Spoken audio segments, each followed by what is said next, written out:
Então, para exemplificar, né, o que a gente falou sobre efeito Doppler, eu vou ler esse problema aqui que diz o seguinte: na figura, um submarino francês e um submarino americano se movem em direção ao outro durante manobras em águas paradas no Atlântico. O submarino francês se move com velocidade de 50 km por hora e o submarino americano com velocidade de 70 km por hora. O submarino francês envia o submarino americano com velocidade de 70 km por hora. O submarino francês envia um sinal de sonar, ou seja, onda sonora na água, né, de 1000 vezes 10 a terceira Hz. As ondas de sonar se propagam a 5.470 km por hora. Letra A. Qual é a frequência do sinal detectado pelo submarino americano? Tá? E letra B. Qual a frequência do eco do submarino americano detectado pelo submarino francês? Então, basicamente, isso aqui define o sonar, né? O que é o sonar? É quando um submarino emite um som. Esse som ele viaja, tá bom? Ele bate e reflete. E aí o submarino que enviou o sinal ele vai ver, né, o efeito, a diferença de frequências, né? Porque estão os dois se aproximando no caso, né? É o caso da aproximação dos dois. Então, para aproximação, cada caso observado, né, o caso do envio, o caso do recebimento, você tem que saber quem é a fonte, tá bom? Então, quando o submarino francês envia um sinal, é o contrário, né? O francês envia um sinal, ele é a fonte. E na hora que o submarino americano reflete esse sinal, quem é a fonte é o submarino americano. Então, nesse caso aí, a fonte vai trocar, é por isso que é sutil esse problema, tá? A fonte muda. Então, por exemplo, na letra A, o francês envia um sinal. O americano, qual a frequência que o americano detecta? Então, já que o francês é a fonte, você vai pegar o caso onde você tem a fonte e o detetor se aproximando, certo? Sendo que a fonte é o submarino francês. Então, você vai lá. A equação geral é essa, né? Frequência aparente, a frequência real. Aproximação, os dois se aproximam, sinais de cima, certo? Aí você vai pegar a velocidade do som na água, no caso, né? E as velocidades do detetor, que é o submarino americano, e a fonte, que é o submarino francês, certo? E aí você vai, então, fazer a substituição. Eu não vou fazer essa conta aí, porque é conta de padaria, vou deixar para vocês fazerem.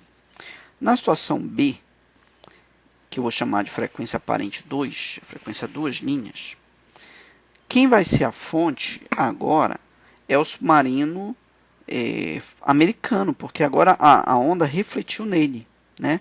O submarino francês emitiu a onda refletiu no americano e vai voltar. Então, para todos os efeitos, quem está emitindo, né, aparentemente, é o americano, porque a onda está refletindo e voltando nele.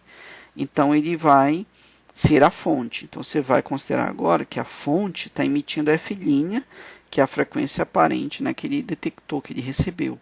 Então, F' você calculou na letra A, e você vai usar agora esse F' como sendo a fonte, né? A frequência fonte.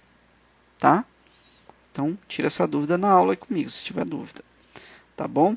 E a frequência observada pelo submarino francês, eu vou chamar de F2', que é a aparente, a segunda frequência aparente. Então, nesse caso, né, você vai usar a mesma fórmula. Os dois continuam se aproximando, então você vai ter aqui a aproximação, sinais de cima, mais e menos, né? E agora quem vai mudar, quem é a fonte, né? Quem é o detetor. Agora, o detetor é o submarino francês e a fonte é o submarino americano. Então, você vai pôr as velocidades das respectivas interpretações aí, certo? E aí, então, fazendo isso, calculando, você vai ter a resposta correta, tá bom? Não vou fazer essas contas, vou deixar para vocês fazerem. E por último, para encerrar, né, para completar aqui o programa, eu vou falar aqui de ondas de choque, que são aquelas ondas que você ouve quando um objeto quebra a velocidade do som próximo de você, certo? Então, se você tem um avião supersônico passando perto da tua casa, você vai ouvir um estouro. E esse estouro, ele é resultante do seguinte fenômeno. Observa que quando o avião está em movimento, ele vai, em cada instante ele vai gerar um som esférico, né, que vai se propagar de maneira esférica, e devido à velocidade do avião, essas esferas não vão estar concêntricas, elas vão estar fora de centro, tá bom? Então, numa situação convencional, um avião comum, como é que funciona? Quando o avião gera uma esfera, a esfera que ele gerou antes, ela vai estar descentrada, né? Se ele está se movendo para a direita, tá bom? Só que vai haver um momento que ele vai estar tão veloz que essa esfera que ele está gerando som aqui, ela vai estar adiantada em relação à esfera anterior. Aí quando ela está adiantada, né, você vai ter esse efeito aqui, que é esse efeito da formação de um cone. Quando você tem várias esferas, cada uma gerada em uma situação diferente, um tempo diferente, tá? Só que o avião está tão rápido, tão mais rápido que a velocidade do som, que quando ele gerou uma esfera, as primeiras esferas, né, de som já estavam atrás dele. Tá? Quando o avião está numa velocidade imediatamente igual à velocidade do som, a situação é essa. Tá? Quando ele emite uma onda, o que acontece? Ele está caminhando junto com o som. Então, ele está caminhando junto com a frente de onda. A frente de onda, a primeira frente de onda, se propaga com a velocidade do som. Ela cresce esfericamente se propagando na velocidade do som. Só que se o avião está na velocidade do som, ele caminha junto com ela, né? Junto com a primeira frente. Se ele está acima da velocidade do som, a figura vai ser essa. Certo? Ele caminha mais rápido do que a frente de onda que ele emitiu. Ele emite a frente de onda e passa dela. Emite a próxima e passa dela, emite, passa, emite. E aí ele vai então formando essa estrutura cônica. E o que acontece do ponto de vista fenomenológico? Quando essas frentes de onda se encontram, que é na superfície do cone, vai haver uma superposição de intensidades, né? Então aqui nessa região você vai ter uma intensidade muito grande do barulho gerado pelo motor do avião, e essa frente aí de onda sobreposta vai dar um efeito de um estalo, ou seja, quando uma pessoa que está no chão, né, quando essa frente aqui passa por essa pessoa, tá? Essa pessoa vai ouvir um estalo muito forte devido a essa frente de onda de compressão, hein? Certo?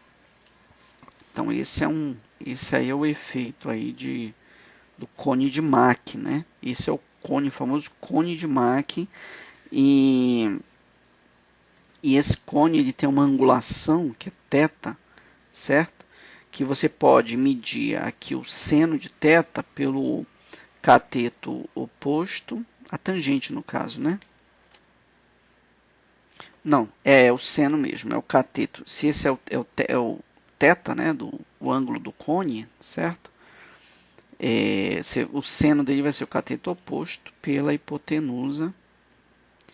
E a hipotenusa vai ser medida pela velocidade do avião, né? Velocidade vezes o tempo, onde a velocidade aqui é a velocidade do avião.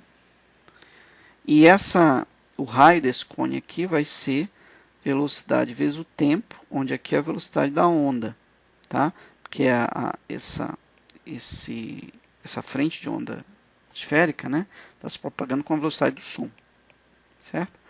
Então, esses dois é igual a velocidade do som vezes o tempo, e esse ΔX aqui é a velocidade do avião, né? É a velocidade do avião vezes o tempo.